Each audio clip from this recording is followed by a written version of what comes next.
Hello, you're listening to Make Your Mark Notes on Music Education, a Music Mark podcast where we discuss inspiring projects, hot topics and key challenges circulating around music-based work with young people. And if you're enjoying the intro, outro and transition music for this episode, make a note that it's from Able Orchestra, a youth ensemble and musical project allowing music making on equal terms, specifically supporting those who are neurodivergent and people with disabilities. Hey all, it's episode 7 and we're talking environmental sustainability. Off the back of the publication of the UCL's Music Mark Commission's report on environmental sustainability practices in music education, we're joined by the report's co-author, as well as 2 guests from organisations making huge strides in advocating for, discussing and delivering greener futures in response to the climate crisis. Would you like to introduce yourselves? Hello, everybody. My name's Ruth Roberts. My pronouns are she, her. My role is Senior Leader of Operations, and I'm based at Kent Music here in Ashford. So my background is in primary education. I've been with Kent Music for 3 years, but before that I was a primary teacher and then head teacher, always focusing on music as my strong spot. So yes, good to be here. Hello, everyone. I'm Ross Purves, and I'm Associate Professor of Music Education at the UCL Institute of Education. I'm also an Associate Fellow of UCL's Centre for Climate Change and Sustainability Education. And my day-to-day job is to teach and be a tutor on our PGCE Music Secondary School Music Teacher Education Programme. So I'm still very much involved with visiting schools and that side of education, which I really love. I also teach on our Master's Programme in Music Education and supervise PhDs in this area as well. And in recent years, I've become ever more focused on teaching, writing, researching, presenting on a range of topics relating to climate change and sustainability issues, both within music education and more widely in teachers' professional development. I am also involved in the UCL Centre for Climate Change and Sustainability and have recently worked across the PGC programme at the IOE on supporting sustainability initiatives with all of our student teachers across all subject areas. Hello, I'm Hannah Mears-Young and I work for the English Folk Dance and Song Society. I am the programme manager for the National Youth Folk Ensemble. My background is primarily in project management and youth voice and pastoral care elements within larger projects. Thank you very much, guys. So great context there on what you guys have been up to. I'm going to go straight in and ask potentially a question that will prick your ears up as people who care about the climate and the climate crisis. Some people across music education might think that the climate crisis isn't really relevant to their day-to-day work, to what they're doing. So why do you think that the two are related, and why should people recognise that they have a part to play in all of this in their professional life? Well, the climate crisis affects everybody, so it's something that wherever your role, you need to consider. And us in Kent Music, we are a charity. We're not connected to our local authority, not that that makes any particular difference. But as a creative organisation, an organisation that seeks to promote benefit to society, so using music to enhance lives, we're not out to make money. We're here to make people's lives better. And we see that our role is more than just providing music lessons and giving children an opportunity to perform together. We've got something a bit deeper to say. We've worked on developing our set of values as an organisation, and as part of that process, the value of awareness came out quite strongly, because we felt that we wanted to promote the idea that all of the people that we work with, whether it's our employees, our customers, our students, our schools, are encouraged to think about the impact of their actions, to make ethical, informed choices. And we feel that as a creative organisation that we've got a role to play in modelling that practice, both practically and in the education we provide. So that it's really quite core to everything we see ourselves doing. So as a sort of central aspect of your role as well, and thought about in every decision? Yeah. Our 5 core values, which include other ones, are creativity, joy and inclusion and things like that. So we use them to lead everything we do, so that they're at the heading of all of our meeting agendas, and we remind ourselves and we reflect on how we're incorporating those into everything we do within the organisation.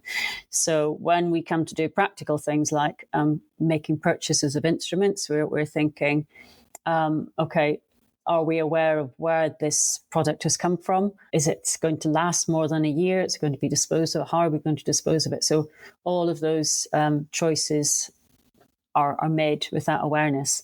So that's how it manifests itself in our day-to-day lives here. That's fabulous. Ross, how does that feed into the work that you've been doing in this area recently? Do you feel like there's a current barrier around this? And why do you think it's so important that people realise their role in the climate crisis in music education?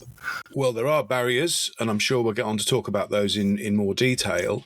But, I think there's no dispute that music educators and music education is deeply embedded in the society around us. And we have to have a functioning ecosystem for our society. And without a functioning ecosystem, we can't have music or music education. So we all have a role here. And of course, music has a unique power. And we all know this as musicians and people interested in music. Music has a unique power to engage and inspire and communicate particularly complex ideas about things like climate and sustainability, and these can be emotionally resonant with people. And we also know, of course, that young people are extremely concerned about this area, and therefore music and us as music educators, we can help them to express and process these issues and indeed act on these concerns. So I think we've got a very wide range of responsibilities as music educators, and we can't just step away from those. You will know that there are various high-profile pop musicians, for instance, Billie Eilish, Massive Attack, Coldplay, who have been very, very vocal and undertaken some quite interesting actions in this area. We can't leave it to them. We've got to take responsibility here as well and play our part. Absolutely, I completely agree on everything that both Ross and Ruth have said. And just to elaborate on the fact that our young people care about it, and I think that is a huge part of our action, at least, is being able to show our young people that this is something that we are listening to them about and we are taking incredibly seriously. Not only does it impact our output, but it impacts their entire lives. A lot of them are super, super anxious about it, and it's a lot about being able to make them feel like they're being heard, but it's not an empty listening. It has action within that. And I think because so we have a venue that we run daily as well, and so a lot of that is about being able to be leaders within the sector as well. Folk music is fairly small, but along with the wider music education sector, for being able to be some of those people that are making that change and showing what needs to be done or what can be done, and just having those conversations to keep that ball rolling is something that is super important and super relevant in everything that we're doing. From how we're getting to this gig over here, and to how we distribute our tickets and things like that. That's amazing. So you mentioned the work that you're doing with young people, and I was wondering how your sustainability practices work, and how they impact the way that you're working with the young people, and then by proxy how they impact the young people that you are working with. So a lot of it is about communication with our young people. It's making them understand why we're putting things in place to make more sustainable choices, and also to create a larger and withstanding sustainable practice. I think a lot of what young people sometimes find frustrating about action that doesn't continue is they're like, well, you've done this now, and why does it not keep going? And so I think a lot of it for us, or at least from the young people that we've spoken to in continuing our sustainability practice, is about them being like, this needs to be here forever sort of thing, or at least it needs to develop and evolve. And so it's things like travel within residencies. We're fairly small. There's only 22 of our young people, so it gives us a lot more options in what we're able to do. So we'll go get a train to a gig rather than getting a bus, and small things like that. And even though it creates slight more inconvenience for them, and there's more energy and effort required in that, there is then that understanding of we're doing this for direct action within our sustainability practices. So it's lots about communication and conversation, also bringing them along in the journey, because 9 times out of 10 they have 100 better things than I could ever think or say. And so that's how we are continuing on those conversations, by bringing youth voice into the front of it. That's really interesting. And for you, Ruth, is it the same? Is youth voice integral to this work? Yes, absolutely. My role is as operations lead with organisation, so I don't work directly with young people, but my colleagues are very proactive in making sure that we listen to our students, listen to what they want to do. We have a half-term project that runs over a course of 4 or 5 days. And as part of that, the young people create a piece of music. They come along playing with whatever instruments that they're learning. And so they choose the theme and they then develop that. So there's an opportunity there. I think we've had one recently, which is on environmental theme. And that is a very powerful way for young people to take control and to really express their thoughts, and to not for the adults to make any assumptions about what should be taught or where this discussion should go, but for the young people to take that direction themselves. So yes, that's very important. That's really interesting. And I suppose picking up on another thing that Hannah mentioned for you in Kent about potentially extra work, maybe extra cost. I was wondering how these sustainability practices impact your work in Kent, and people might fear that there's extra work or extra cost involved and that it's not worthwhile, et cetera, et cetera. And I wonder if you've got any sort of narratives to counter that idea. Yeah, sure. We have quite a challenge because we're a large geographical area. We don't have a particularly strong public transport network. And so one of our big challenges is thinking about transport of teachers to venues and students driving or being driven by their parents to venues. So we do what we can when we're timetabling teachers. We make sure that we're not asking them to travel too far from their home. We're trying to make sure that we're grouping schools that they might visit all together in similar location. With our music centres, these are venues like typical schools that we hire for evening courses. We have tried to persuade parents not to sit in their cars with engines idling. We have made sure that we've got waiting rooms, and we encourage them to come in and wait inside where it's a more comfortable environment. And of course, they can switch their engines off. So there are practices like that we're trying to promote. But yes, can't expect everybody to get on a bike and cycle 30 miles to go to a music centre. We just got to be practical and to reduce emissions, perhaps, rather than completely eliminate them. Has it changed the way you approach financing as an organisation, maybe where you're banking, that kind of thing, which has become a much bigger conversation over the last few years? I'm getting nods of head here. So Hannah, maybe I'll come back to you and then come to Ruth again. This is a conversation that my line manager, Rachel, is really keen to continue with our wider board and with powers that be, as it were. But as a small organisation, it's always and with many organisations, it's really difficult to be able to have those continued conversations, especially with people like funders and things like that. So I know that we've discussed in groups before about funding projects where you're not allowed to buy pre-owned instruments. You can't refurb your instruments, you have to buy new. And so it's about continuing to have those conversations as a national youth music organisation about keeping that pressure on, as it were. So in terms of, I don't think I can speak on behalf of EFTAS about what our finances look like currently, but I know that there are conversations that are happening, and same with the young people as well. There are the questions that they are asking us about where these things are coming from. It's really interesting that your young people are asking those questions as well, really tuned in.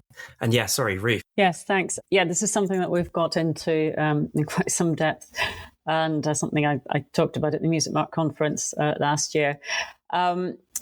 It was one of our members of staff who recommended an organisation called Mother Tree, which is something I could recommend to everybody. And what they do is they come and provide an audit of your finances. They're a green finance company, and they will have a look and see. They'll measure the emissions related to where you bank. So, for example, we were with a banking provider who did not have the best ethical policy and who were investing in fossil fuel companies. And so Mother Tree trawled the market for us and came up with a recommendation to move to another bank, to the cooperative bank, which had a much stronger policy. So they don't invest in fossil fuel companies. And so we're in the process of switching, and that will reduce our emissions as an organisation quite significantly without really any impact on us. And we don't have to change our behaviour too much. So that was a kind of hidden benefit from doing that. So I think awareness of finance choices, both personal and as an organisation. So the other area is pension investments. And we as a company, we haven't taken the plunge of saying that we're moving all of our pensions, but we're educating our staff to let them know where they can choose to modify the funds that their pensions are going into. And even if they want to take their pension out of the organisation's funds, give them advice about how to talk to a pension advisor and find more ethical choices. So again, it's something that most of us didn't have a clue about a year or so ago, just realising that this actually has a huge impact. So yeah, that's been a big one. We've had a little bit of resistance from some of our more traditional members on the board, particularly in things like looking at investments when we've said, okay, we've got a legacy that's come from a benefactor, perhaps. We want to invest that to then use the interest for providing bursaries. Do we get the best interest rate by going with the most ethical company? We might not necessarily, but is that offset by the benefit that we will get from knowing that we are not financing polluting companies? So again, having that conversation with trustees who will say, well, we're a charity. Our first job is to do the best for the people to learn music. And so actually encouraging more established members of the board to think a bit more widely and say, yes, but this is the right thing to do. And we've got to balance the overall costs and benefits to the organisation and to everybody involved. So that's been some of the interesting conversations we've had recently. No, it's really interesting, and it's really great how sometimes seemingly small administrative steps can make a big difference, and actually some of the harder steps seem to either engage other areas that are super important, like youth voice, or sort of expanding the knowledge of your board.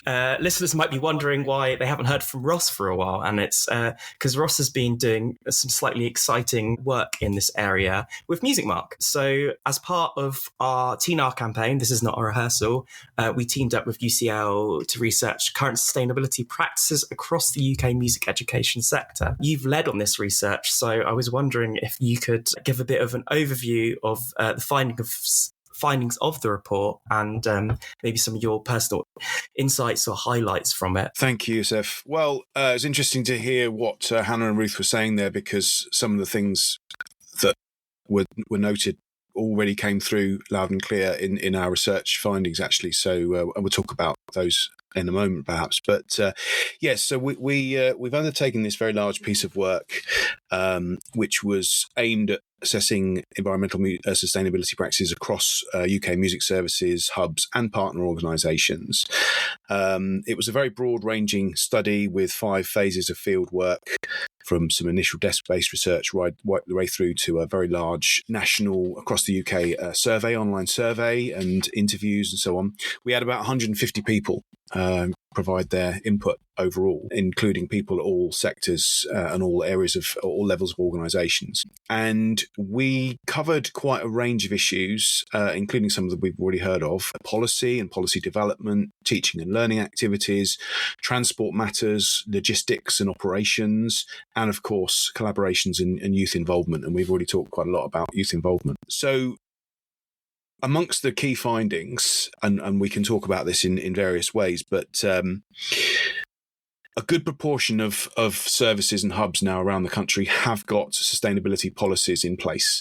But of course, there are policies and policies. Some of them are taking kind of reasonably pre-prepared template versions that they've got, and they've just applied them to local circumstances, and we understand why, because there's a need for policies, particularly in England with Arts Council requirements now. But then there are other organisations who have really made policy development something that is much more about ownership and bringing in various stakeholders, particularly youth voice. So there's a great example in Merton, for instance, where they have their policy development in this area was led by their youth council, who then had to present it to their board and before it was ratified and developed and so on.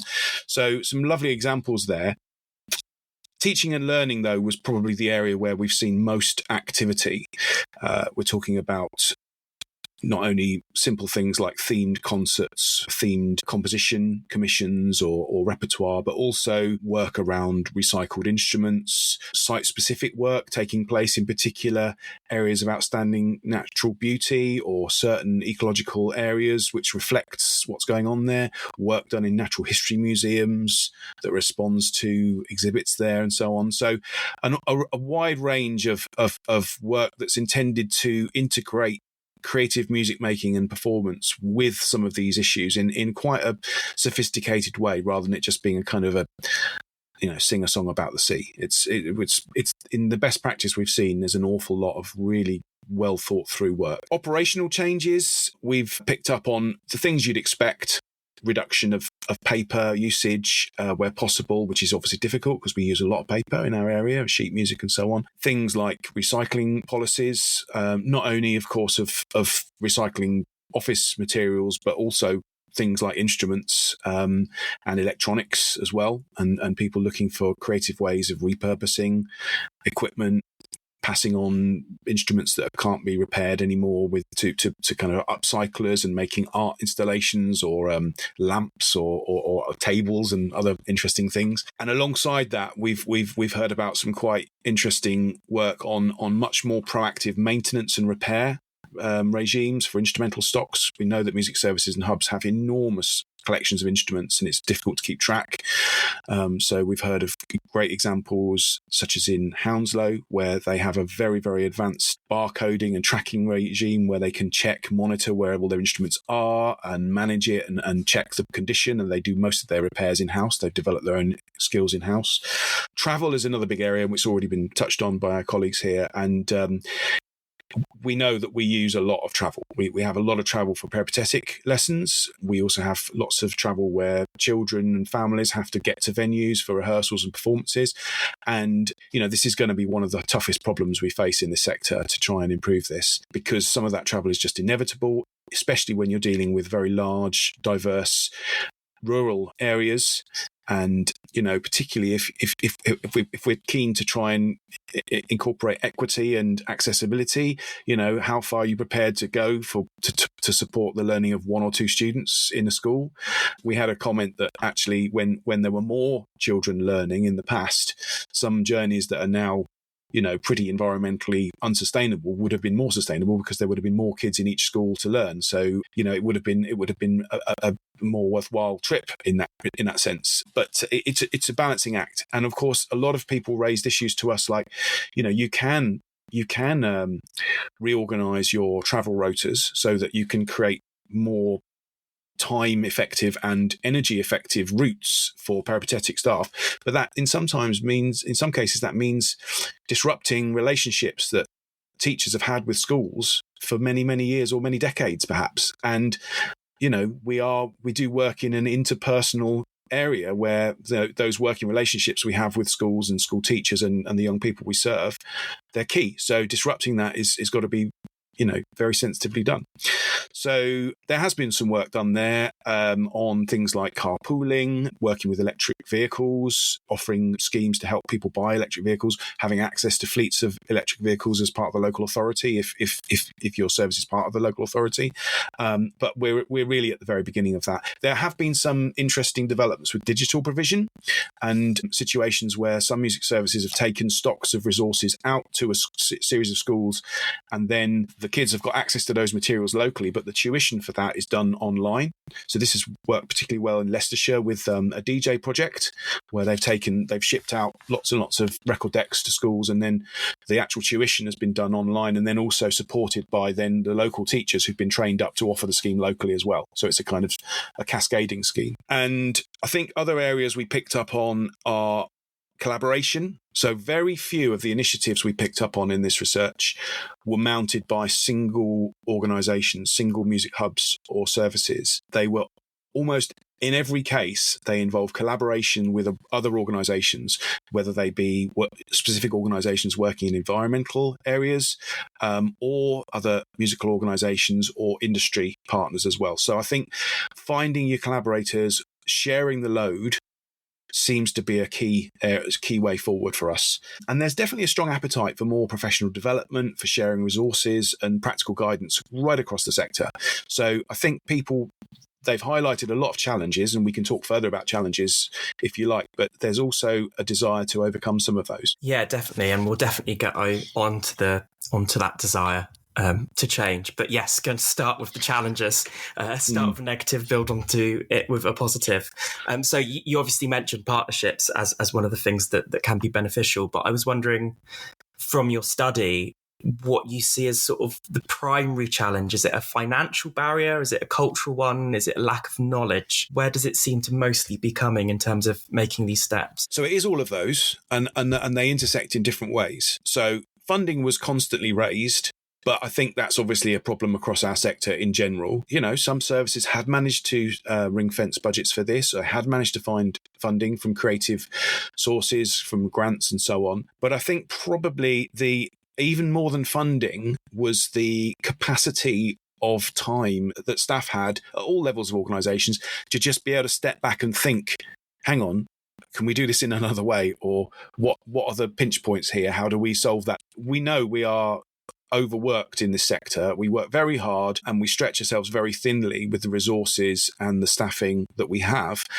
And so there was a sense that it's not often possible to take a step back and just reflect on what possibilities there are. And another major challenge, of course, is that many people working in our sector, and this relates to both the funding and the capacity, are freelance and peripatetic. And of course, this means that they're often paid for particular roles, and then doing things like additional training or meetings to discuss things, that it's very difficult to get people together and have that broader organizational wide level discussion because people are so busy doing the jobs. So for all of those reasons, and that's a particular problem with travel as well, of course, that you can't really mandate to people how they get to jobs if you're not paying them to or facilitating them to get to those jobs. So I think capacity alongside funding was important. And then as well, another significant issue, which came out of the questions you were asking Hannah and Ruth earlier relating to banking, are the fact that many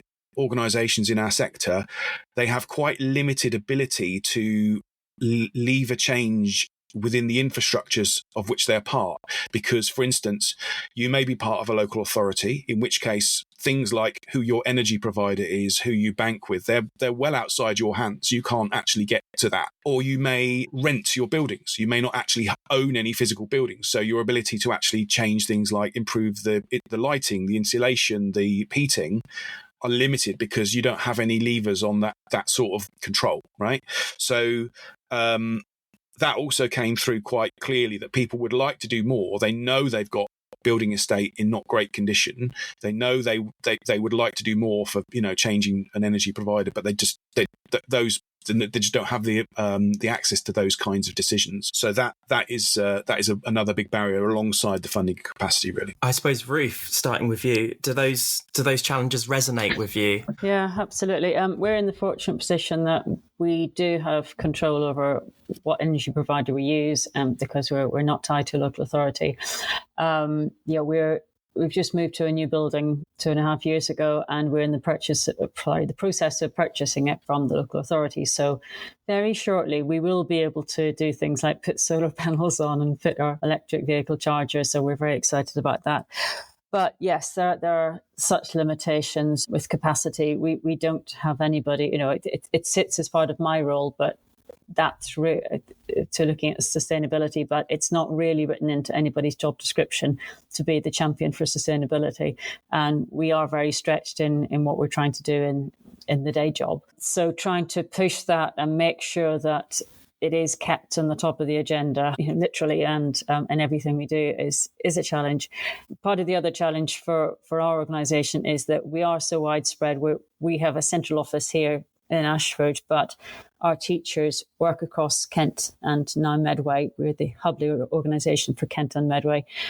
And we have about 80 teachers, some of whom just work very occasionally for Kent Music. And so we don't see them very often. So trying to provide that staff development and awareness and just having the space to have the discussion with everybody is really quite difficult. So, we have done, or I've led carbon literacy training for the head office staff, but beyond that, we only see the whole body of teachers once a year in one September Inset Day, and we've got to cover safeguarding, health and safety, everything else. So trying to find that time and opportunities to communicate the message is one of our challenges that we're trying to find ways around. Definitely can see that that's a massive problem. And for you, Hannah, is it the same? Is there a way that you manage to make time and space for these discussions? No, exactly the same as Ruth. And so we have our main base, which is Cecil Sharp House, which is a listed building, which already brings a whole bunch of complications in with that. So obviously we've updated our waste management system, updated the lights, we're plastic-free venue and all these things. But there's some things just take that a little bit longer to get through and have a whole bunch of red tape around them just purely by how long it has existed as a building. But the programme that I run is national, so we are based all over the UK, and so we are very much tied to the venues that we are able to access, both monetarily and physically. And so sometimes we don't have any, a lot of the time, we don't have any say in what that building is able to do. So we try to do the smaller things like food waste and things like that, and the way that we travel to and from venues. But very much like Ruth, a lot of people that we work with are freelance staff. We don't see them. We only see them on project. We'll do a pre-project meeting, but a lot of that is covered with what's happening in the project, safeguarding, anything that we need to do around that. And so a lot of it is trying to, as Ruth and Ross have said, but about capacity, it's a lot about you just doing it in your individual day-to-day. It's, it's the not sending everything in a big email. It's being able to send them to a place where they can find a centralised system. And so smaller changes and explaining why those smaller changes are happening to do that. But definitely all those challenges are very much inherent. Is inherent the right word? Maybe not in every day, and it's just trying to find ways around that is easier said than done. I suppose what you're talking about is essentially making the time and space within your own head to make these decisions and to make these actions. And I was just wondering how you guys managed to do it, because as Ross alluded to, so many of us feel like there are only so many hours in the day and we're just trying to keep our heads above water. So I was wondering how you make time to prioritise and thinking about the climate in your work. Well, I can start on that, if you like, and just say that, like many people who are active and concerned about all of these issues, I started with that feeling several years ago of climate anxiety, of worry, of uncertainty about the future, and an feeling of powerlessness. And that wasn't a good place to be. And I for a long time, I regretted, why have I gone into music? Out of all the things I could have done, I could be working on nuclear fusion and actually getting a problem, solving these issues. And then, of course, I realised that the most powerful thing that I had was the things that I was already doing. I was my own biggest asset in this area, and I was already active in teacher education, and I was already active in research, and I was working in a big university where I had access to experts and facilities and things. And I thought, right, I've just got to use this. I've got to find ways of using all of this. And so gradually, I suppose what I've done is just build it more and more into my everyday work. And obviously, I've pursued a research agenda in this, but I'm also teaching. I teach all of this stuff on our PGC courses, and I'm writing about it. And so it's just gradually over time you evolve into your day role more of these things. But you have to start small. And if you're absolutely right, you've got to start by making that space in your own head and making these tiny small commitments. And it is surprising how quickly things do build up, and your example will help others to come along with you, and so on. I mean, Ruth mentioned solar panels earlier, and I must find the source of this statistic because I quote it a lot. But there's something like if someone in the street has solar panels on their house, other people in that street are 60% more likely to also then get those solar panels. Yeah. Something like that, because they've seen someone else has done it and their house hasn't collapsed or whatever, and they think, oh, maybe I'll do that as well. So it's just that those little sometimes just doing something yourself will lead to this kind of nudge theory, and other people will start to pick it up. So I think that's what I would say is you've got to start. You've got to use yourself as an asset and think about the things you can change in your role, and then it will start to snowball. And on that as well, I think that learning from other people. I think that I feel very fortunate to have got to be a part of the Music Mark steering group. But this is not rehearsal. I've learned so much from people like Ruth. I feel very fortunate to be in a sector in which these are conversations that are happening on a daily basis, and they're entrenched in the work that lots of people are doing. And so I think a lot of that is not leaning on, but like looking to other people for help and support and for advice, and but we're very fortunate to have those resources and those people that were able to reach out to do that. It's so much easier if you're not trying to do it all by yourself.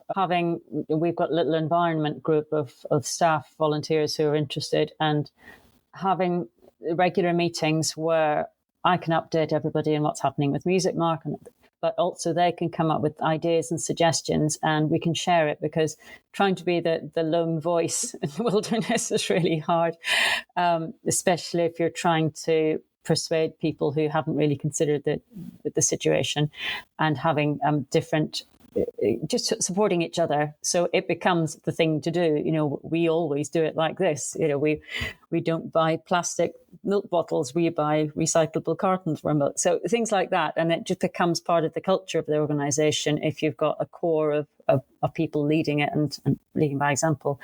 And it makes it so much easier when you're criticised and attacked, which is inevitable if you're going to say something that might be difficult to hear for some people. That also came through loud and clear in the research findings, that people inevitably, this has become in some cases about individual passions and individuals trying to make a difference, and we never want to ignore that. We always want to celebrate those passionate individuals, but there was also a strong view that the only way that these ideas and concepts will become embedded into our everyday practice is if we take it we work at an organisational level, and we build teams to look at these issues and look after these things, and rather than just have individuals, because it won't change the culture. And that person who has been tasked with it or has taken it on themselves, either they will be limited in what they can do, they will leave, and then you lose all that expertise, or they will get burnt out and they won't be able to do it anymore, because the emotional load of this is also quite significant. So what came out of the research is a very important need to ensure that this is everyone buys in, or at the very least you have a steering group, you have a group that take these ideas forward and you fight those battles together. Thank you so much, guys, and we'll build on the idea of turning these small efforts that you're making on an individual level onto what you guys are currently doing on an organisational level to be more sustainable. So going back to you, Ross, what projects and work have you seen in your research that you're really impressed or inspired with nationally, and which you think could be a basis for other organisations in music education across the nation? Well, one of the really great things to come out of this work was there's just so much out there already. We were really, really excited and impressed with all that we saw. I can't possibly tell you about all of it we've picked up in the report. We've got quite a lot of vignettes in the report where we've asked organisations to provide little case studies of what they're doing and why. And I do encourage listeners to check those out. But I mean, just to bring out a few, with regards to creative teaching and learning activities, we heard about junk percussion workshops in Portsmouth, climate themed song cycles and performances in Waltham Forest, storytelling and music project for younger children in Portsmouth again, and also an amazing project in Cornwall, actually, which is where the music service is involved with planting a new forest. They take their learners and their teachers to help plant the trees, and they also record sounds in this forest, and they use it as a basis of samples for compositions. They're trying to build really quite clever ways of integrating a natural environment and their work. In the Isle of Wight, the Biosphere Big Sing, which is celebrating local biodiversity through music and carnival. Then we move on to instrumental repair. I've talked about Hounslow's scheme for repair and servicing. There is, of course, the National Retune scheme operated by Normans, which is taking in instruments that are no longer playable and recycling them, both to individual materials and also to produce artworks and objects, decorations and ornaments. There's a great scheme in Scotland called We Make Music, which is where they have got donations of instruments, and they are putting stocks of instruments in local libraries, and people can go and take out an instrument as they can a book, and then they have various tuition and ensemble opportunities in the libraries as well. We heard about sustainable logistics schemes, such as in Waltham Forest, where they use a zero-emission courier service to move instruments around. And in Leicestershire, where I've already mentioned, they have this scheme where it's a teacher-led model for DJs. So the equipment is sent out, but then all of the provision is done either locally by the teachers who have been trained by the music service staff, or done online. We've talked a lot about youth voice already, and that was another big thing to come out of the report. And I mentioned Merton's policy in this area, and there were other examples as well. Many projects where young people were involved in briefing a composer on the kind of music they wanted to produce in this area, or to work as lyric writing, or to collaborate with the production of musical materials. And as I said, collaborations was another area where there was lots of innovation here as well. You know, a particular one that springs to mind was in Oxford, with the collaboration between the music service there and the Natural History Museum, where they took children from music service learners and school children under the auspices of the music service into the museum.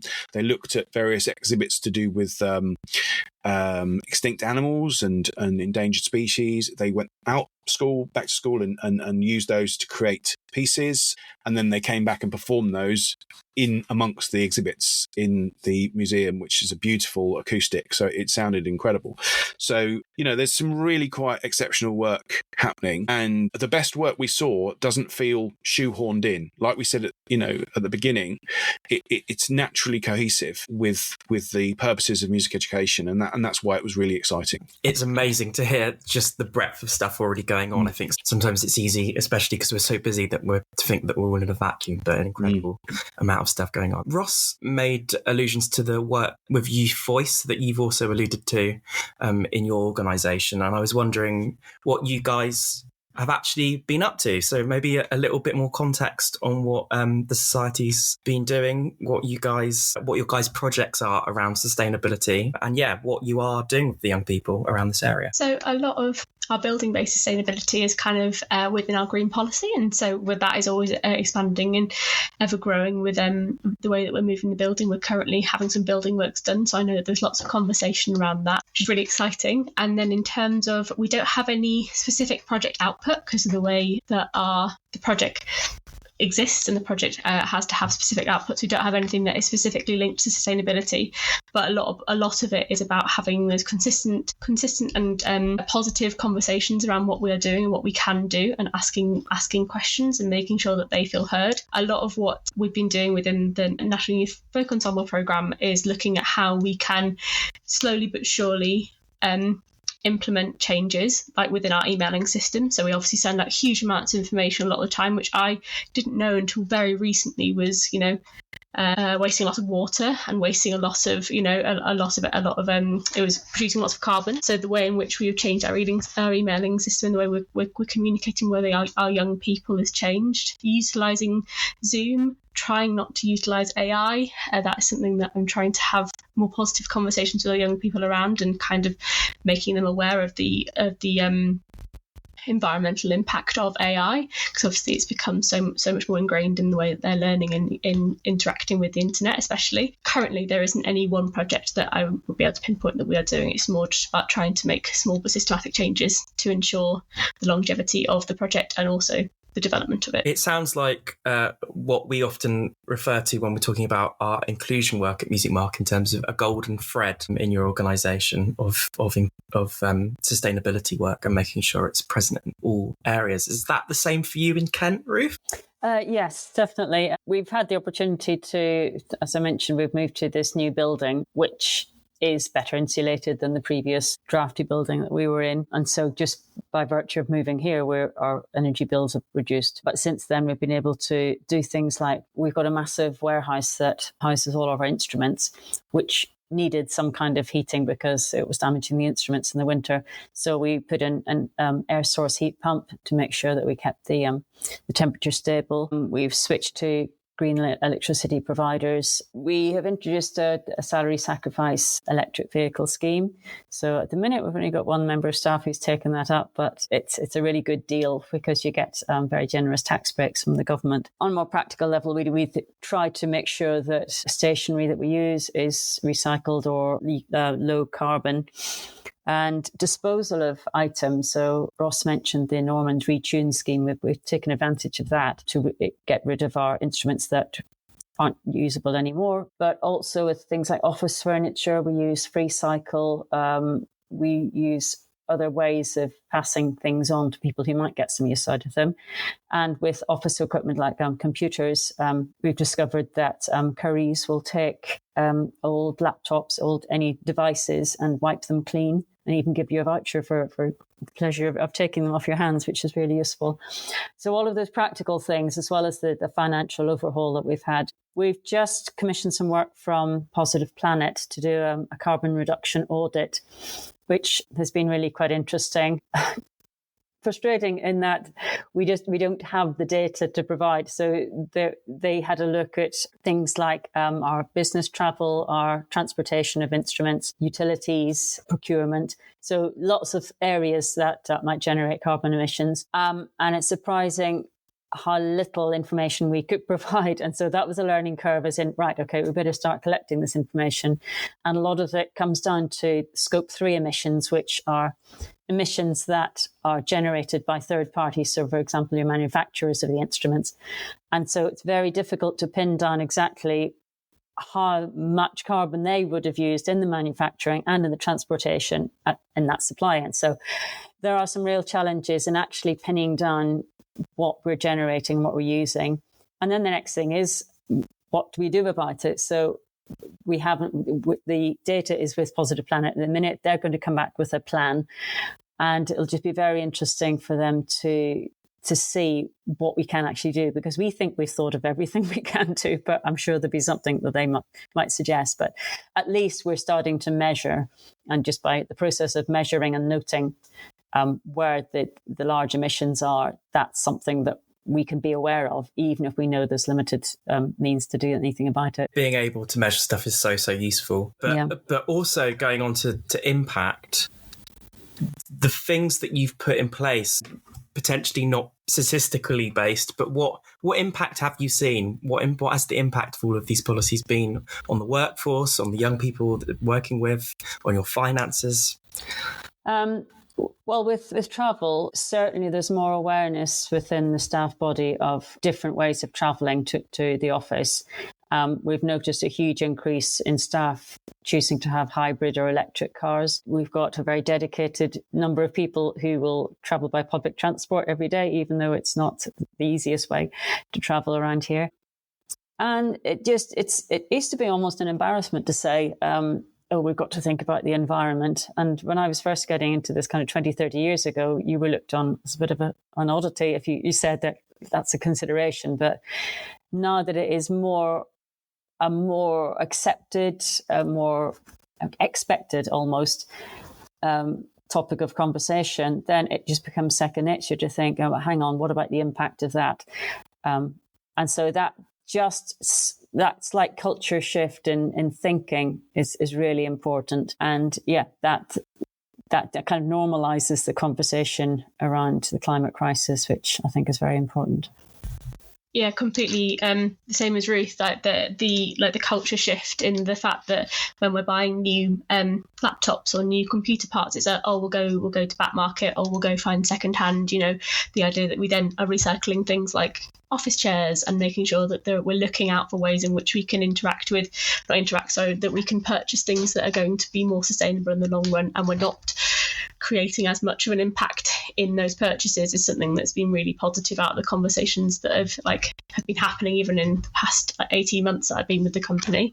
And I think just the continued conversations, and I think also working with there being more of a shift to working with the sector as a whole, I think that's been a really positive outcome especially of the Music Mark.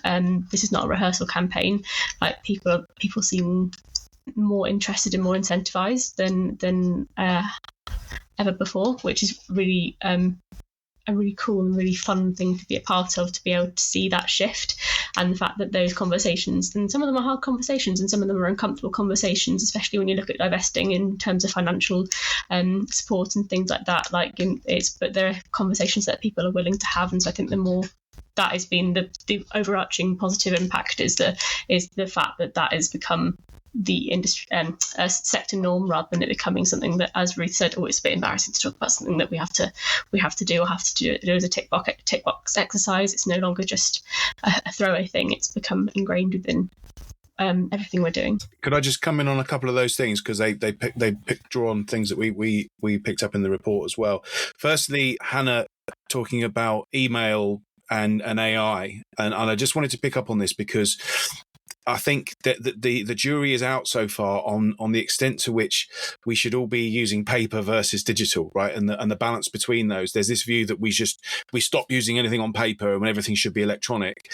But actually, it may not be as simple as that. If you take into account the energy being used, the construction of devices like iPads and so on, and all of the networking and infrastructure that you need for cloud-based support, it's actually pretty murky, all of that. And actually, you might be better off buying paper from a place that's certified as for sustainable forest, and then recycling afterwards. Yeah. So again, they're not straightforward, some of these decisions, that they do require some careful thinking about, because the digital domain hides an awful lot. We just don't see it, so we don't think about it, as Hannah said, but actually there's a lot out there that we will increasingly hear more about as time goes on and this technology becomes ever more pervasive. And that brings me to my other point, which is about something that Ruth said about not having information, or having loads of information and not being sure about what to do. That came across loud and clear in the research as well, about not having information within organizations to make some of these decisions, or having so much and not knowing what to do with it. And Ruth mentioned Positive Planet, and we had other organizations mentioned in our work. For instance, another example from Norman's, they'd worked with their local business and environmental network. So in Staffordshire, theirs was Staffordshire Business and Environmental Network, but I suspect there are similar kinds of organizations all over the country. And I think that's a great example of where you could collaborate or partner with an organization who specializes in making sense of this kind of data, and offers things like carbon literacy training, so that actually some of that you can gain a better purchase on it. Because a lot of this information is there, but how do we interpret it? How do we know it's accurate? How do we use it within our practical day-to-day work? So again, that's somewhere where we can draw on expertise from outside the sector. That's amazing. Information overload is such a hard thing to get over. Yeah.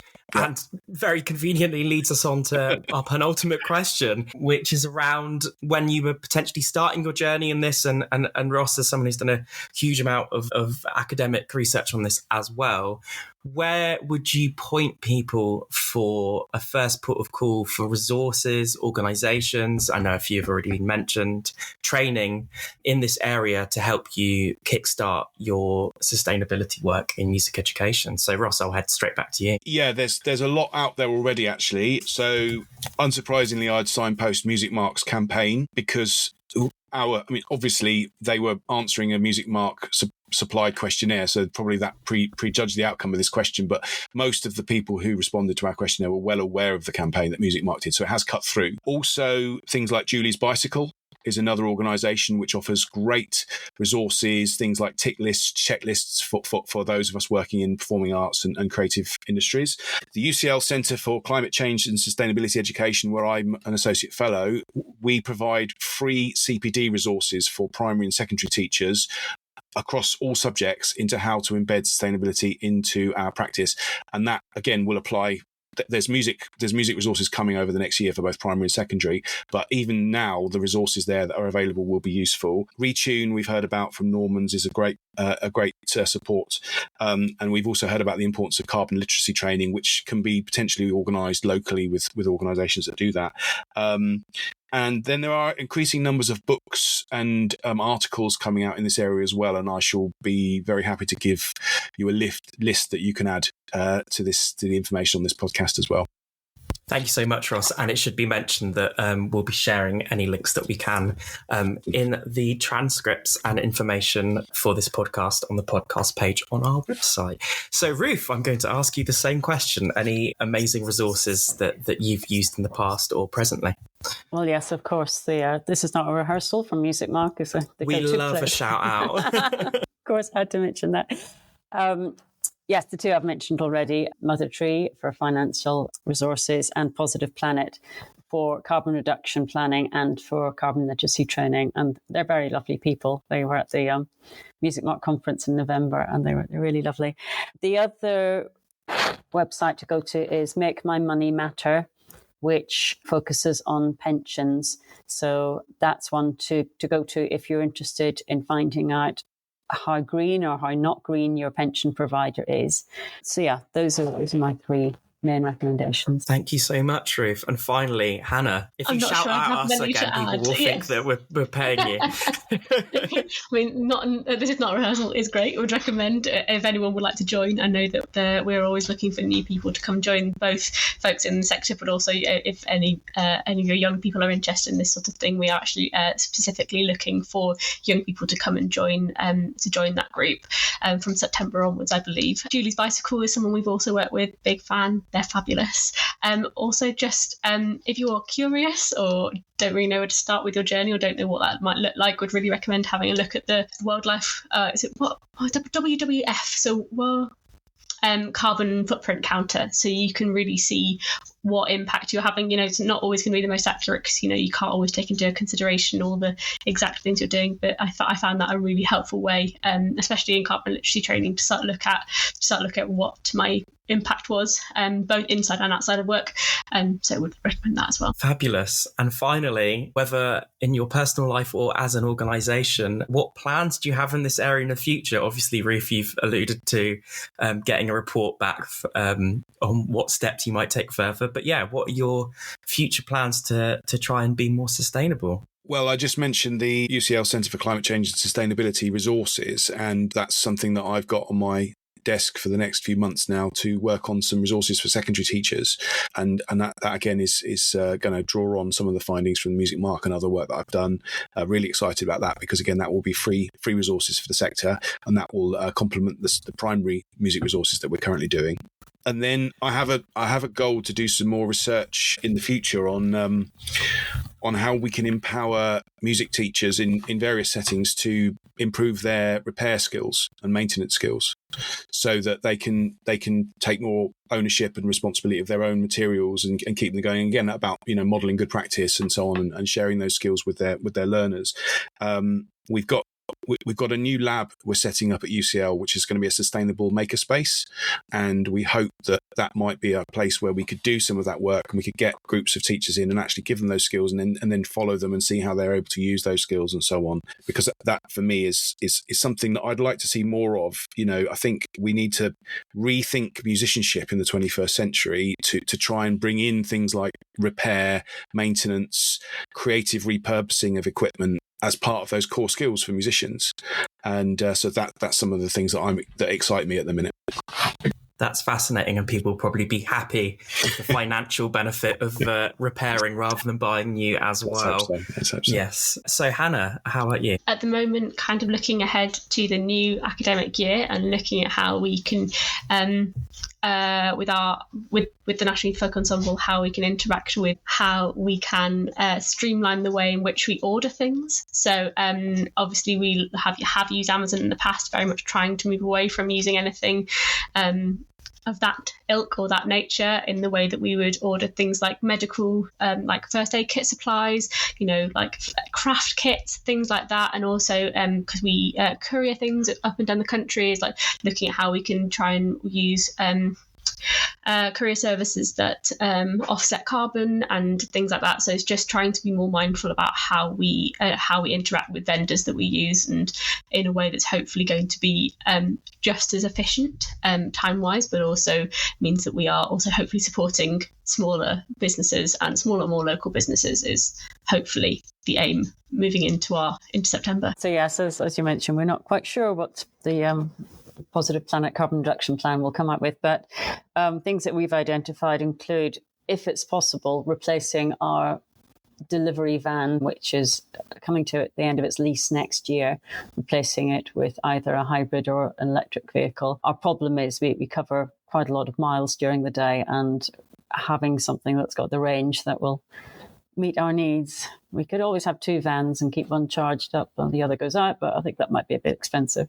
So that would be an ideal. And yes, once the purchase of our building is completed, then the first thing on the agenda will be solar panels, which, because we've got a huge roof area, so that should generate quite a lot of electricity, which would be really exciting. Exciting times, guys, and good to hear all of the amazing work that's being done in this area and the opportunities that are approaching. So, a massive thank you for listening, and to Ruth, Ross and Hannah for joining us. We all know how important the subject is, but it's affirming to hear the huge benefits of taking the initiative as music educators on the climate crisis, and that we can individually and organisationally make a difference, often even finding other benefits in the process. As always, head to musicmark.org.uk/podcast for show notes and transcripts. See you next time.